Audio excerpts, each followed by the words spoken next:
Some of them are better than others. There's 25 examples in here, but I wanted you to see where this is going to go. So these examples are set in a magazine spread. We are not going to do magazine spreads in this class. But we are making the portrait. So I just want you to focus on the portrait. You're going to make a portrait, and later we're going to make a poster. We're not doing magazine spreads in this class. We're making posters. Okay, so this is a Milton Glaser, and you'll notice that they borrowed a little bit from the sample work and incorporated it into his hair. Right, so this is a famous poster of his, this Bob Dylan poster.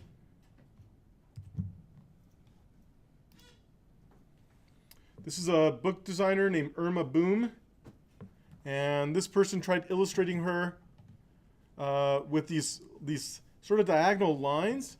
And the diagonal lines were supposed to imply the edges of a book. That's what they were shooting for. This one's in black and white. The previous one was in black and white. Here's an Erich Nietzsche.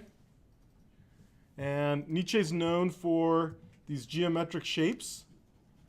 So this person wove geometric shapes into the portrait. Do you see the geometry in some of these spaces? So it's very subtle, but it's there. This is John Maeda, and he does a lot of computational graphics, and it has this almost sketch-like quality at times. So they tried doing some of that sketchiness in the portrait. So another Milton Glaser. You'll notice it has a flat quality to it. So a lot of detail in the hair. This is sort of a combination of some organic shapes plus some poly art. It's kind of interesting how this person put it together. Here's the Saul Bass. This is what Saul Bass's work looks like. And this is how the person illustrated him. A similar style, in a block style. So I'm not going to go through all of these. Poly art. So Wim Crow is a system-based graphic designer. He also designed and engineered type font faces. And this artist decided to illustrate him in poly art. This one's broken up into 2 pages, but this is examples of Martin Satis' work. Kind of these bubbles. And this is how the student illustrated him. Same sort of bubble-like effect. Here's a Massimo Vignelli in poly art.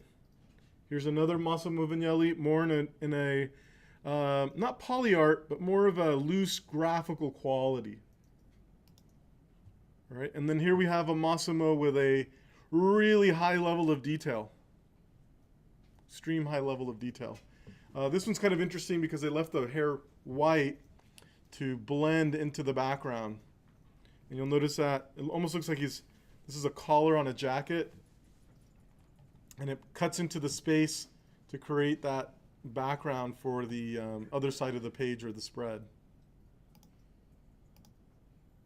There's a very loose Massimo, very cartoony, but expressive. Here's a Stefan Sagmeister. There's a lot of Massimos. I'll stop on this one. So this is the artist Kusama. And she's known for working with circles or dots. She has an obsession with them. And you'll notice that this person illustrated her by creating a network of circles. So she's completely illustrated by using a network of circles to complete the portrait. What a beautiful portrait. So there's others in here. I invite you to check them out. But I just wanted to walk you through some ideas that I have about the portrait, some expectations, and some examples.